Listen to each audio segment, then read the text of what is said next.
Nama apa? Ain. Ain? Ain dari mana? Dari mana? Kedah. Dari Kedah? Oh, tak mahu cakap orang Kedah? Kedah lah, betul lah. Orang Kedah lah. Umur berapa dah ni? Umur tua dah. Umur tua dah. 22. 22? Tak tua lagi lah. Boleh lagi lah 22. Tak adalah tua mana pun. Soalan paling famous. Pernah bercinta tak? Of course lah pernah. Pernah? Dengan dia lagi ke dah putus lah? Dah putus. Dah putus lah? Dah. Macam mana boleh putus? Sebab laki kan. Okey, dah dia sebab melibatkan orang ketiga. Melibatkan orang yang ketiga. Maksudnya melibatkan orang ketiga tu macam mana?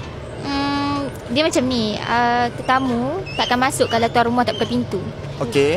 And curang tu adalah pilihan. Kalau curang tu kata kesilapan tu tipu kan. Dia pilihan. So maksudnya dia curang lah? Yes, of course dia curang. Laki. Macam mana dia curang? Dengan orang lain lah. Dia keluar dengan orang lain. Dia keluar dengan orang lain lah. Kantoi lah. Member nampak macam tu. Member nampak member nampak and member gitau lah. Lepas tu Ain time tu apa reaction Ain time tu? Belah lah. Macam mana? Belah je lah. Belah je lah? Belah je lah. Nak cakap banyak tak lah. Belah je lah. Laki macam tu jangan stay. Tak. Belah je.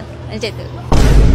Contoh, kalau yang tengok video ni sekarang adalah orang lama tu, yang dia curang tu, apa yang Ain nak cakap dekat dia? Semoga jumpa yang lagi better. And boleh berambus lah. Semoga jumpa dia lagi better. Kenapa yang dia curang tu dia dah putus juga? Mungkin lah sebab dia banyak. Banyak? Dia banyak. Dia memang play. Memang play? Ya, dia memang play. Oh no, yeah. Apa lebih buaya, lelaki atau perempuan? Of course lelaki.